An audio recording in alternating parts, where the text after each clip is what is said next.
¿Sed de dinero o de venganza? Fanatismo religioso o desengaño pasional. Conocer el móvil de un homicidio es un factor clave para descubrir al autor. Pero en ciertos casos, aun cuando se sabe quién es el asesino, la causa que lo impulsó permanece oculta o disimulada en un mosaico de posibilidades.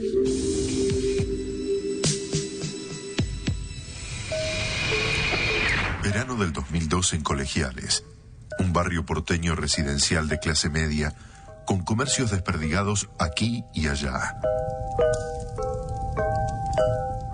En el octavo A de la calle Maure 2487 vivía sola una mujer de 61 años. Susana Tramacera, técnica del CONICET, era una persona meticulosa y muy responsable en su trabajo. Por eso, cuando no se presentó a trabajar, sus compañeros se inquietaron. El día 3 de diciembre se presentaron en la oficina de guardia 3 abogados, 2 señores y una señora, manifestando ser amigos de una señora llamada Susana Tramacera, que hacía 4 días tenía que haber firmado unos papeles importantes y no la podían ubicar.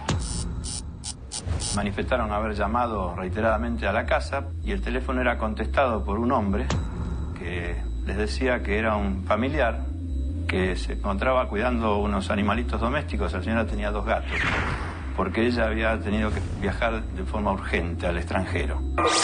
Según la denuncia, Susana no había ido a trabajar desde hacía más de una semana, ni había dado aviso alguno, cosa que nunca dejaba de hacer si faltaba.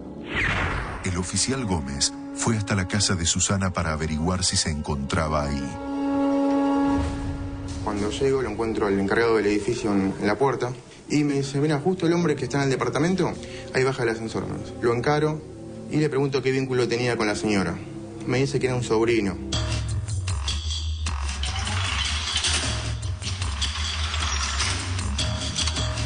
Bueno, llegamos al piso octavo, bajamos del ascensor, yo entro con garro.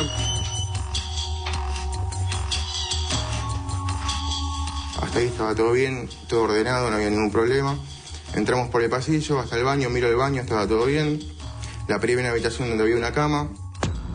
Yo mientras le preguntaba si la señora dónde había ido, me dice que había viajado a Paso de los Libres. Los abogados en la vereda me habían dicho que en varias oportunidades llamaron por teléfono a la casa, atendió por teléfono él y les había dicho que había viajado a Tucumán. Gómez revisó el departamento y en principio no encontró rastros de violencia, pero le llamó la atención, tratándose de una mujer vinculada al ámbito científico, la cantidad de adornos y objetos relacionados con un particular culto religioso. Cartas de tarot, velas, tijeras abiertas, atadas, con forma de cruz. Se encontraron muñecas envueltas con tela negra, sin cabeza.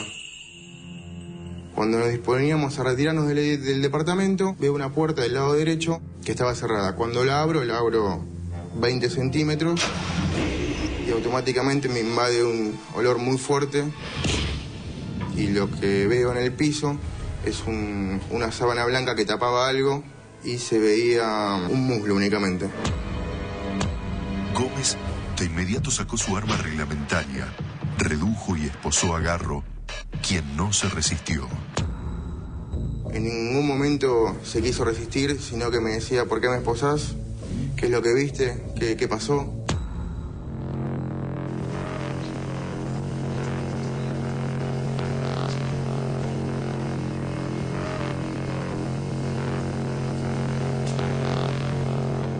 Estaban amputadas sus piernas, sus brazos y su cabeza. Los elementos que habían sido seccionados los tenía guardados o colocados en el interior de baldes, que adentro del lavadero estaban obviamente ya podridos. Cabeza, a ver, el corazón, ¿qué? Corazón, sí, a ver, lengua, a ver, había un poquito de rojo, un poquito más, a ver. Los otros son segmentos amputados, entraron amputación cada vez.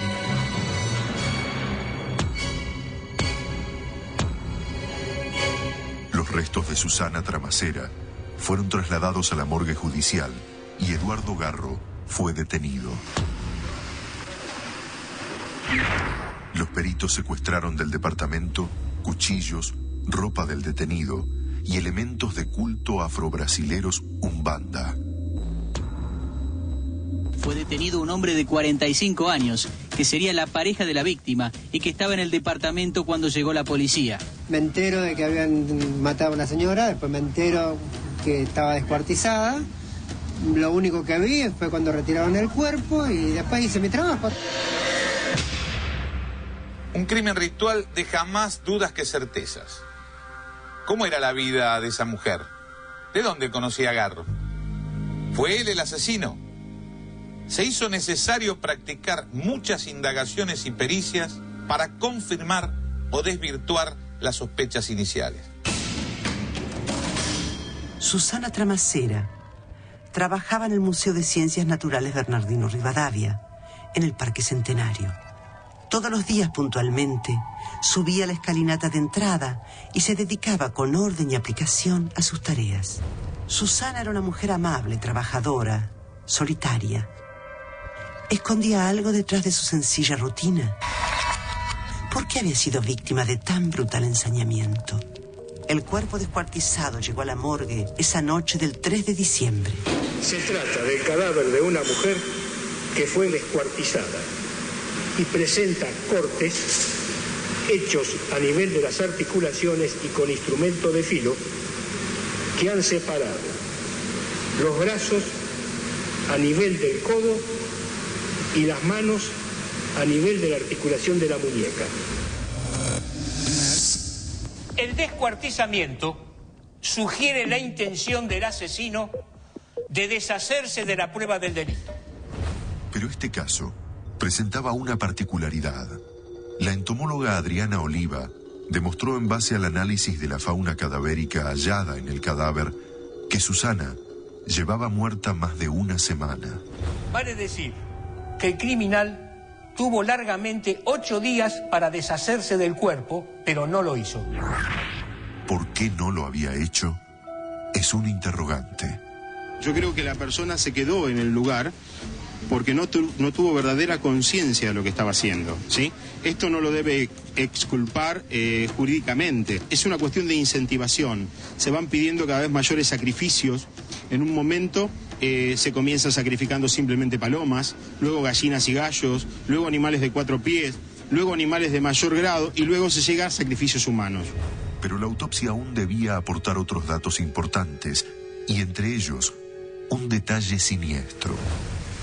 Cuando uno se encuentra en un caso de descuartizamiento, tiene que determinar primero la causa de la muerte, que evidentemente, y efectuando un examen de visu del cráneo, observamos en la región parieto-occipital, a predominio del lado derecho, el hundimiento de la porción ósea, por lo cual se deduce hasta este momento del estudio de que la mujer ha fallecido como consecuencia de golpes en el cráneo.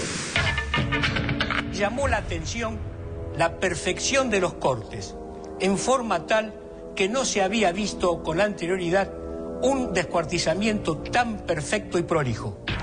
La autopsia reveló que el asesino la empezó a descuartizar cuando aún Susana estaba viva. En el corte efectuado a nivel de la rodilla derecha existen signos de infiltración hemática. En el brazo izquierdo, a nivel del corte, que se encuentra separando el brazo del antebrazo, también hallamos signos macroscópicos de vitalidad. Tal vez sea este el único descuartizamiento en la historia criminal argentina en la cual se encontraron signos de vitalidad. La presencia de Eduardo Garro en la escena del crimen y el testimonio del encargado y vecinos eran fuertes evidencias que lo indicaban como principal sospechoso. Su oficio de marroquinero se correspondía con la habilidad con que fueron hechos los cortes en el cuerpo de la víctima.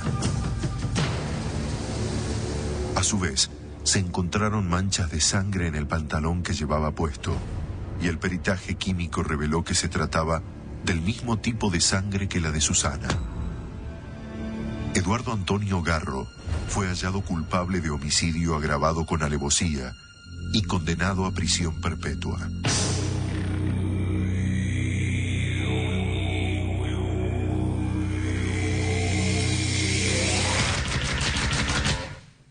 Hechicero, pai umbanda, sacerdote africanista.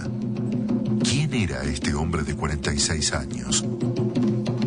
Garro jamás confesó el crimen, pero tampoco aportó argumentos en su defensa ni dio una coartada sólida. Pero más allá de la culpabilidad de Garro, muchos puntos de la historia quedaban oscuros, como si se hubiera develado solo el final de una novela. Una historia que empezaba varios meses antes y que tenía otras dos protagonistas. Susana tenía dos amigas íntimas, la alemana Albine Bertels y Patricia Galán de Moy, ambas geólogas. Eran tres mujeres exitosas en el plano profesional, pero solitarias en lo afectivo. No tenían hijos ni familias que las contuvieran socialmente.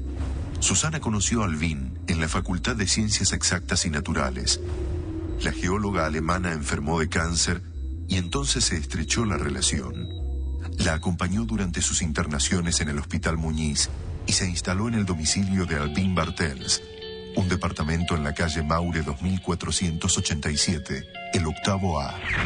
Y allí siguió viviendo cuando Albine murió. Patricia trabajaba en la Secretaría de Recursos Naturales. Era joven y atractiva, pero la vida no le ahorró golpes. Pérdida de un embarazo, divorcio, soledad. Al poco tiempo de la muerte de Albine, Susana y Patricia entraron juntas en el mundo del esoterismo. Habitualmente el que va a una secta siempre es una persona que está atravesando un estado afectivo en algún punto displacentero o tiene cierta labilidad en sus afectos y requiere de algún elemento externo que le permita resolver esos conflictos que tiene. Consultaron a la tarotista y medium Yolanda Valdés. Pero el 29 de mayo de 2002 murió Yolanda Valdés y las recién iniciadas quedaron en manos de su hijo, Eduardo Garro. Surge del informe psicológico lo que podríamos llamar una relación de extrema simbiosis con la madre. Se estaba iniciando una cadena de muertes. Apenas 5 días después, en circunstancias confusas, Patricia Galán apareció muerta en su domicilio de un golpe en la cabeza. Apareció muerta tirada en la antecocina, sobre el piso. Tenía un departamento muy bien puesto, muy lindo. Estaba sobre el mosaico blanco, tirada sobre un costado, con la cabeza, con el pelo todo mojado en sangre, tirado hacia adelante. El crimen permaneció en el misterio hasta el hallazgo del cuerpo de Susana. Se comienzan a atar cabos y se determina que unos meses atrás esta señora Moy había estado en contacto aparentemente con este mismo hombre y misteriosamente aparece asesinada. El cotejo de ambas causas aportó datos reveladores. Se confirmó que Garro conocía a Patricia y que el día de su muerte, 3 de junio de 2002, se había producido un cruce de llamadas entre la casa de ella y el domicilio de la calle Maure, donde vivía sola Susana. A su vez, en casa de Patricia, se secuestraron 2 vasos con huellas digitales. Unas huellas eran suyas y las otras, según se supo después, de Garro. La causa sobre la muerte de Patricia Galán fue reabierta y hoy se sigue investigando. Antes de morir, Susana tramitaba la herencia de unos inmuebles, entre ellos el departamento de la calle Maure. Eran propiedades de Albine Bertels, que no tenía herederos legales. La trágica muerte de Susana dejó grandes interrogantes. ¿Llamó a casa de Patricia el día que fue asesinada? ¿Habló con Garro? ¿Qué se dijeron? ¿La mató Garro para asegurarse su silencio? ¿Pensaba él cobrar la herencia? ¿Fue todo producto de un delirio religioso? Albín Bartels, Patricia Galán, Susana Tramacera, herencia, crimen, misticismo, un hombre condenado a prisión perpetua y muchas dudas que quizá jamás podamos responder. En el próximo bloque conoceremos la historia de una mujer que logró rehacer su vida. ¡Epa! Bernardita también está con ganas de salir. Aunque el pasado vuelve de la peor manera. Un crimen cuyo único testigo es un bebé. La mataron delante de su propio bebé, que era el amor de su vida.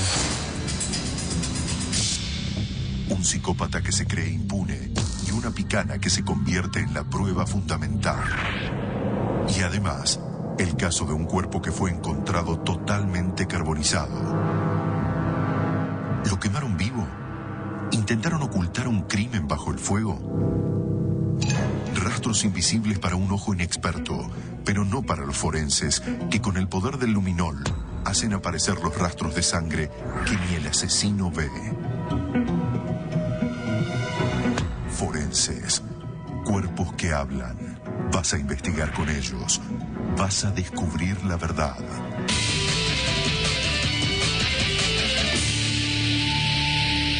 A veces uno cree que puede dejar atrás a los personajes oscuros de su vida y volver a comenzar. Pero el pasado puede volver de la peor manera. Esta es la historia de una mujer con sueños y un hombre con una obsesión.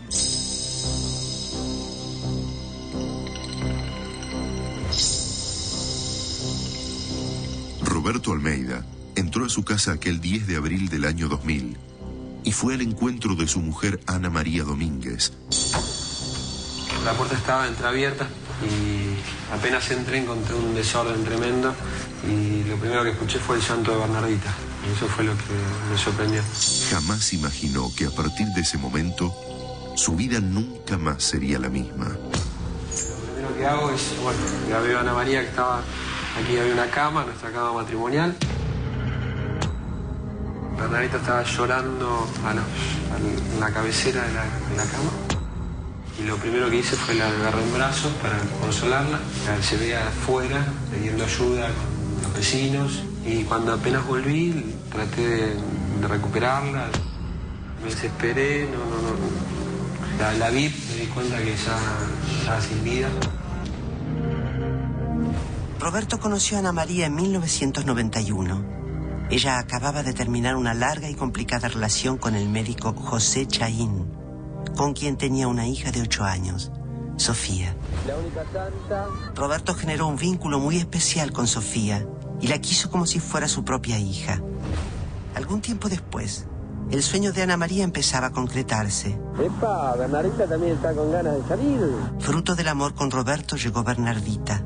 Mirá, un besito, mamá. Ana María intentaba dejar a Chaín en el pasado. Sus familiares la veían mejor y pensaban en la época en la que estaba con su expareja, como un mal recuerdo. Era un acoso permanente hacia su propia hija, maltratos psicológicos y físicos que le había hecho Ana María. En un momento cuando yo empiezo a tener realmente una historia de amor con Ana María, a mí me empezaron a plantear de que la expareja Ana María era el tal Turco Chaín. Sabía que era una muy mala persona, el tipo macabro, golpeador, no solo con Ana María, sino con su primera pareja. José Chaín trabajaba en la colonia Montes de Oca. Además fue director asociado de la colonia psiquiátrica de Open Door. Durante la función pública última en el Open Door fue médico de policía. Creo que a ciertas psicologías como la del doctor Chaín, ciertos lugares no le hacen bien. Quienes lo conocieron remarcan su gran inteligencia y su gran capacidad profesional. Lamentablemente esta brillantez intelectual viene en un combo que se llama psicopatía. Raramente un individuo va a tener una personalidad con estos elementos si no tiene un cociente intelectual denominado alto. Chaín fue siempre un golpeador y Ana no fue una excepción en esto. El golpe en Chaín se descargaba cuando alguien osaba decirle no. En una ocasión yo le dije, Ana, ¿por qué no recurrís a tus padres pidiendo ayuda? A la casa de mis padres es donde menos puedo ir. Pero a pesar de todas las sensaciones, era posible que Chaín llegara al límite de cometer un crimen de semejante naturaleza contra su exesposa? ¿Qué motivos podía tener? Poco tiempo antes, Chaín había perdido un juicio por alimentos para su hija Sofía, que le había iniciado Ana María. El juez le había ordenado pagar la suma de 14.000 pesos. Chaín estaba muy molesto por la determinación del juez. Cuando Ana le gana el juicio de alimentos, hizo manifestaciones en voz alta, que fue escuchada por muchas personas, en una confitería que hoy se llama Jockey Club, en el cual dice, antes de darle un peso, la mato. Y hay como un correlato lineal entre lo que él dice y el día en que Anita muere. ¿Pudo haber llegado a convertir sus dichos en acciones? La única que podía responderlo era la propia Ana María. La autopsia iba a revelar datos claves. Se comprobaron en el rostro de la víctima manchas azuladas llamadas cianóticas, típicas de un mecanismo de asfixia, pero no se comprobaron lesiones de resistencia. Se pensó, con toda lógica, que otra cosa había actuado antes del mecanismo de asfixia. Nosotros identificamos varias lesiones un poco sobrelevadas, duras, de una coloración amarillo-ocre, que eso es muy típico del pasaje de corriente. Se pensó entonces en el accionar de una picana eléctrica o artefacto similar. Nosotros pensamos que la corriente eléctrica puede haber actuado como un mecanismo de lograr la indefensión de la persona. A continuación fue la sofocación. Se podría formular una hipótesis a partir de que Chaín, viendo a su exesposa feliz con su nueva pareja, la habría llevado a la muerte por celos. La autopsia iba a revelar un resultado que no favorecería a esa teoría. Los crímenes pasionales, como el nombre lo indica, se ve mucha pasión, mucha lesión. Si son por arma de fuego, tienen muchos proyectiles. Si son por arma blanca, tienen mucha puñalada. Si son por golpes, muchos golpes. Este no tiene las características de un crimen pasional. Por otra parte, varios testigos declararon que en el momento en que ocurrió el crimen, José Chaín estaba trabajando. Evidentemente, él no la había asesinado. Entonces, ¿quién era el culpable? Una investigación sobre los allegados a Chaín hizo que las miradas apunten pronto a un nuevo personaje. Sayavedra trabajaba como empleado administrativo en la colonia. Carlos Sayavedra, conocido como Perita, estaba siempre en el entorno de Chaín, un hombre con pocas luces y con una fuerte adicción a las drogas. Es la asociación perfecta académica del psicópata con el oligofrénico. El día del crimen, muchos vecinos vieron su moto estacionada cerca de la casa. Que había venido un muchacho con una mochila y dejó la moto acá, apoyada acá. Ese es Perita, decían algunos. Ahora, Perita era el principal sospechoso del crimen. Conocía a Ana María y como trabajaba en la colonia, tenía acceso a la picana eléctrica. Durante los días anteriores a la muerte de Ana, a Perita Sayavedra se lo vio con este objeto. Este instrumento se usaba como un arma defensiva para protegerse de repentinos ataques de pacientes violentos. Alguien le preguntó, ¿para qué es esto? Y él contestó textualmente, para la gente que se porta mal. Perita creyó que Chaín ya le había dado los 14.000 pesos del juicio a Ana María y entró a su casa a robarle el dinero. Al no encontrarlo, la torturó para hacerla confesar hasta el punto de matarla. A Perita lo detienen a las 72 horas del asesinato. Y él dijo, por un comentario que a mí me hicieron, dijo, de esta no zafo, y se negó a declarar. Al mes exacto, Sayavedra pide declarar. Ocurrió algo inesperado. Perita no aguantó más y se quebró. Lo nombra a Chaín diciendo que lo mandó a robar una caja con documentación. El médico me manda a mí a la casa porque la mujer tenía papeles de él y que le estaba presionando y que quería plata. Yo estoy convencido de que fue todo armado para que fuera el culpable yo. Según él, fue víctima de una cama. La intención de Chaín era que él fuera a robar la caja y se encontrara con el cadáver para ser incriminado. Los dichos de Perita iban a otorgar un nuevo vuelco al juicio. La suma retirada del cajero iba a coincidir con la cifra que él mencionaría en su declaración en la audiencia oral. El médico me dio esos 1.000 pesos, me daba esos 1.000 pesos por esa caja. Se comprobó que Chaín le pagó a Perita para que matase a Ana María. Por supuesto que lo negó terminantemente Chaín, pero esa suma coincidió justamente con lo que apareció en la extracción bancaria. Lamentablemente, Perita cumplió a rajatabla las órdenes de Chaín. Con el peritaje y con la conclusión que se llegó fue que justamente entró por la casa lindera. Cuando vio la posibilidad, la sorprendió por atrás. Lo descabellado de esto es que la única testigo real del hecho fue su propia hija de 7 meses. No recabaron en eso y la mataron delante de su propia bebé, que era el amor de su vida. Como había ingresado, la persona que había ingresado, no cabía duda que era la persona que había cometido tan horrible hecho. El tribunal condenó a prisión perpetua a Carlos Martín Sayavedra como autor material y a José Chaín como autor intelectual, por homicidio agravado por promesa remunerativa. El autor material del crimen es una campera marrón, este flaco, este es el autor material del crimen. Pero Chaín no escuchó el veredicto de la justicia.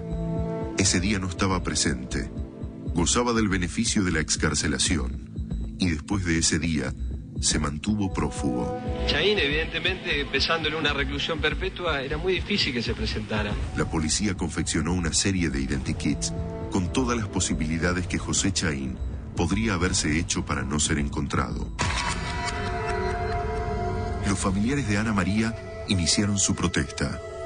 No pensaron detenerse hasta que estuviera tras las rejas. Reclusión perpetua con exhibición de prisión. Faltando al principio fundamental de la Constitución. Tras un pedido del fiscal de la causa, la Cámara de Apelaciones de Mercedes revocó la polémica exhibición de prisión. Hoy él está detenido en una unidad policial de Vicente López. Consideramos que próximamente ya lo va a alojar en una unidad común. Para Roberto y su familia fue un gran alivio. Conforme porque era lo único que podía caber sobre esta gente. Nosotros venimos viviendo 6 años de pelea, porque en el año 98 empezaron nuestros acosos hacia una mujer que era extremadamente buena, extraordinaria madre, me dejó lo más hermoso que tengo, que es Norita. Me dejó lo más lindo, me hizo ser un buen papá, me enseñó a ser un buen esposo y me enseñó a luchar por el bienestar de nuestras hijas y por la verdad. La ironía del destino es que cuando Ana había logrado lo que ella más anhelaba, una familia humana, como todas, pasa lo que pasa.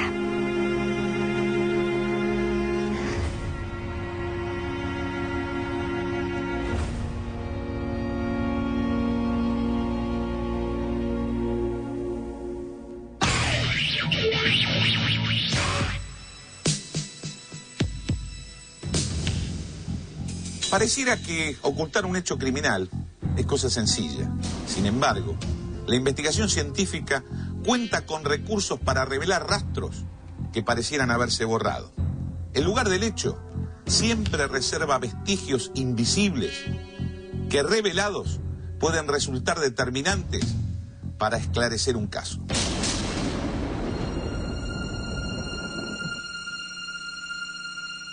Esa noche, José Alberto Cepeda, un recolector de residuos de 47 años que vivía con su familia en la localidad de Campana, salió solo.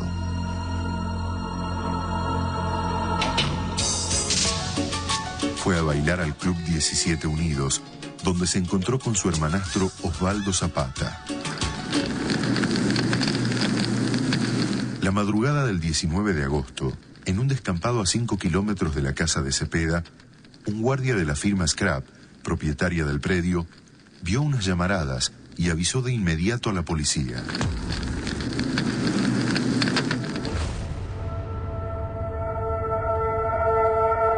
Cristina Suárez, la esposa de Cepeda, preguntó esa mañana a los vecinos si habían visto a su marido que no estaba en casa.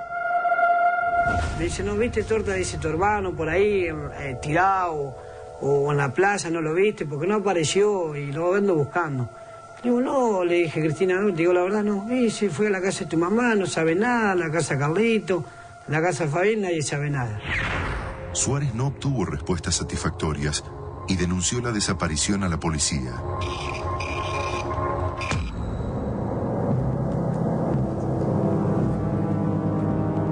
En el descampado fueron hallados restos quemados de un colchón y el cuerpo de un hombre adulto, casi totalmente carbonizado, que fue trasladado a la morgue.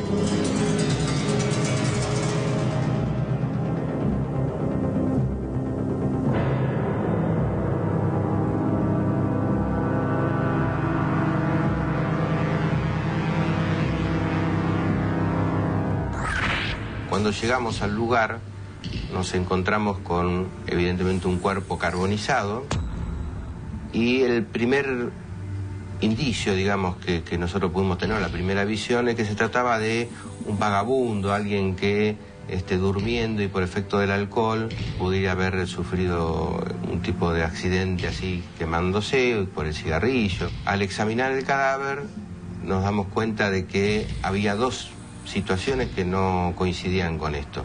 Primero, que el cadáver estaba boca abajo, siendo común en los otros casos que el cadáver esté boca arriba. Y segundo, que en la pierna encontramos que si bien uno de los huesos estaba fracturado por efecto del fuego, el otro presentaba una característica como si hubiera sido en vida. Los pies y las zapatillas estaban fuera del alcance del fuego, por fuera del alcance del colchón, estaban preservadas. Las zapatillas intactas y la denuncia por desaparición permitieron identificar el cadáver como perteneciente a José Alberto Cepeda. El cuerpo fue sometido a una autopsia para determinar la causa de la muerte. Los cadáveres carbonizados obligan al perito a determinar con certeza si la muerte se produjo por acción directa del fuego o si se quemó un cadáver. Un sujeto que se encuentra vivo en el foco de incendio, el monóxido de carbono se fija en la sangre y el negro de humo y las cenizas del ambiente se depositan en la laringe, tráquea y bronquios. Esta persona no había respirado humo, por lo tanto fue colocado ahí ya siendo cadáver. Y el fuego fue con fines del ocultamiento del mismo, de la desaparición del mismo. En este caso, el 95% de la superficie corporal estaba quemada. De todos modos, las marcas existentes en los huesos permitieron determinar que el sujeto no había muerto por acción del fuego, sino a golpes en el cráneo con un objeto contundente. El fuego produce en el cráneo un estallido de adentro hacia afuera, en forma de flor. En cambio, cuando el sujeto es muerto a golpes con un arma de tipo contundente, se produce el fenómeno inverso, el hundimiento con fracturas radiadas.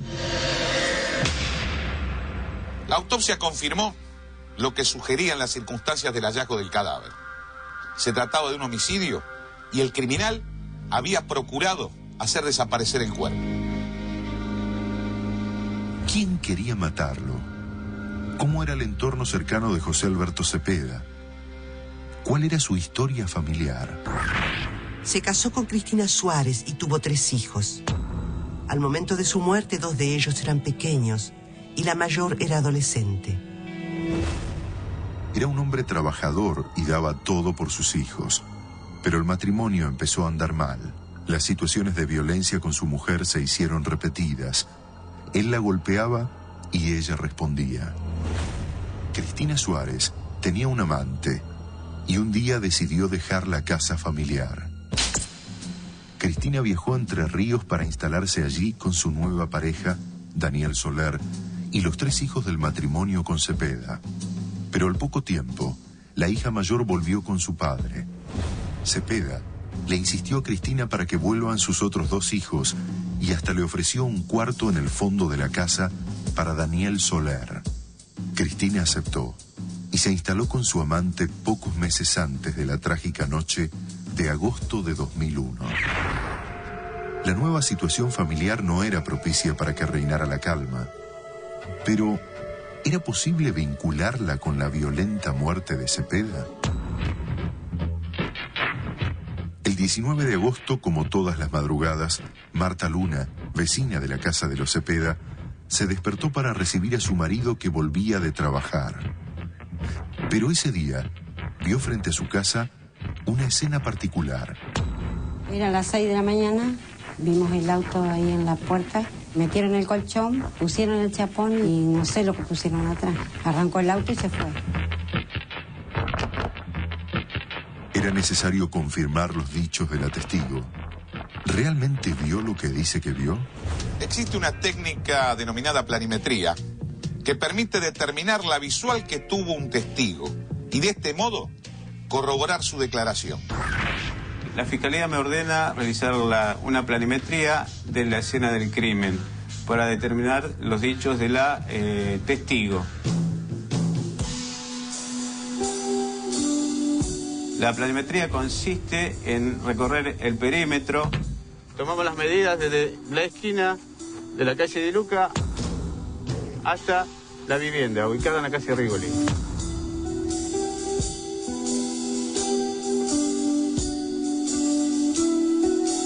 Procedemos a tomar las medidas de los árboles, lo que podrían impedir los ángulos de visión hacia la vivienda involucrada. Luego dibujamos los ángulos de visión, que en este caso consistieron en 80 grados hacia el frente, donde podemos observar que desde la vivienda que está a mis espaldas se puede ver perfectamente la parte del frente de la vivienda, la parte del porche, la parte media y la parte de atrás de la vivienda involucrada.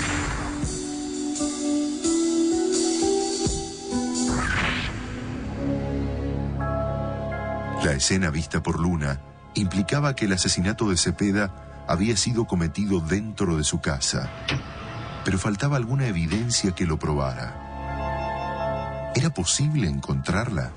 La ciencia forense posee un arsenal técnico de avanzada. Uno de ellos es el reactivo llamado luminol, que utilizado en el lugar del hecho descubre las manchas de sangre por la fluorescencia que produce. Incluso en aquellos casos que se ha intentado hacerla desaparecer mediante el lavado. El día de allanamiento ingresamos con la fiscal y el grupo de peritos a la casa. Y después los peritos se abocaron a la búsqueda de rastros en los lugares que podían indicar donde se hubiera cometido el hecho. Entonces entramos a la habitación, realizamos la prueba de luminol, el luminol nos dio positivo en aquella pared, en todo el piso de la habitación, con una gran cantidad de manchas. Las salpicaduras de sangre de Cepeda surgieron de la nada en diversas partes de su dormitorio, como si los asesinos hubieran escrito su confesión en tinta invisible. Pasamos a tirar luminol en el resto de la casa, sobre todo buscando manchas de que el cadáver pudiera haber chorreado, por decir así, y encontramos que el luminol dio positivo también en el marco de la puerta, porque evidentemente por ahí habían pasado el cuerpo para luego cargarlo en el auto. Junto con eso se continuaron las pericias y se trató de buscar cuál había sido el elemento utilizado para cometer el crimen. Continuamos hacia el exterior de la casa, donde había un galpón, que había un hierro largo, que también presentaba manchas de sangre y que se suponía había sido utilizado para el crimen. Aquella noche, Cepeda fue a bailar y volvió en colectivo a su casa, según contó su hermanastro.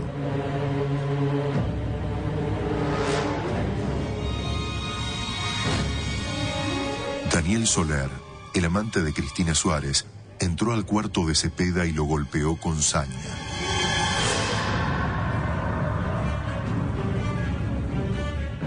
Las salpicaduras de sangre se imprimieron en la pared y el piso.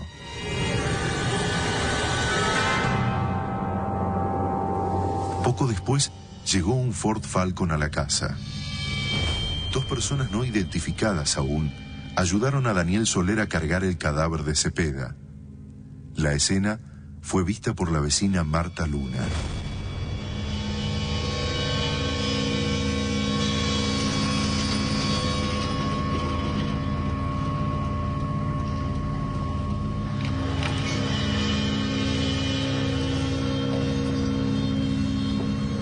El cuerpo fue trasladado a un descampado, mientras Cristina lavaba con lavandina las manchas de sangre de su marido.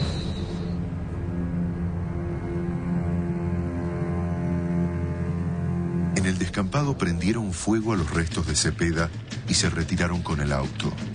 Poco después, la denuncia del guardia que vio el fuego dio inicio a las investigaciones.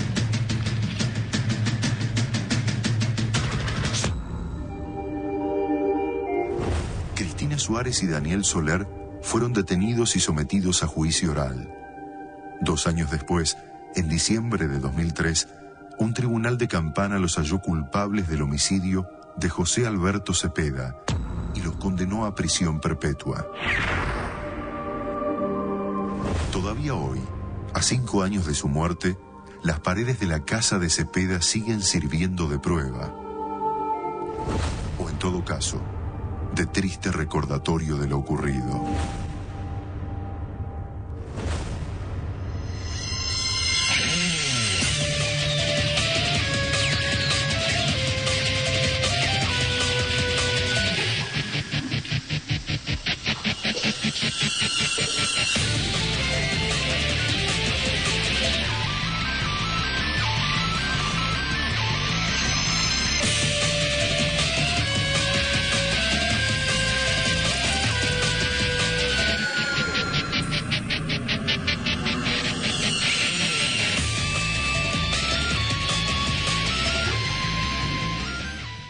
Próximo viernes fue hallado un cadáver semienterrado y mutilado. Faltaba el brazo derecho, faltaba el izquierdo, producto de las alimañas que hay por ahí. Un juego de azar muy oscuro. Uno de los pibes dice, vamos a jugar a la ruleta rusa. Sacó un revólver. Pensé que estaba muerto con un tiro en la cabeza. Los forenses revelarán el más cruel de los engaños. No se podría haber reconocido nunca por el aspecto físico. Un periodista muerto. Era previsible que se dijera que en realidad se trató de una persona depresiva que se suicidó. Me dijeron que Marito había salido de un garito, de jugar. Pero en el Riachuelo se escribe la crónica de su propia muerte. Se pueden tomar muestras o de cerebro o de médula. Llegó a la conclusión que ese cuerpo había entrado al agua muerto. Y además, 4 años después, un corpiño puede develar un crimen. Investiga con ellos. Descubrí la verdad. Forenses. Cuerpos que hablan. Próximo viernes, 23 horas, Canal 9, donde vos estás.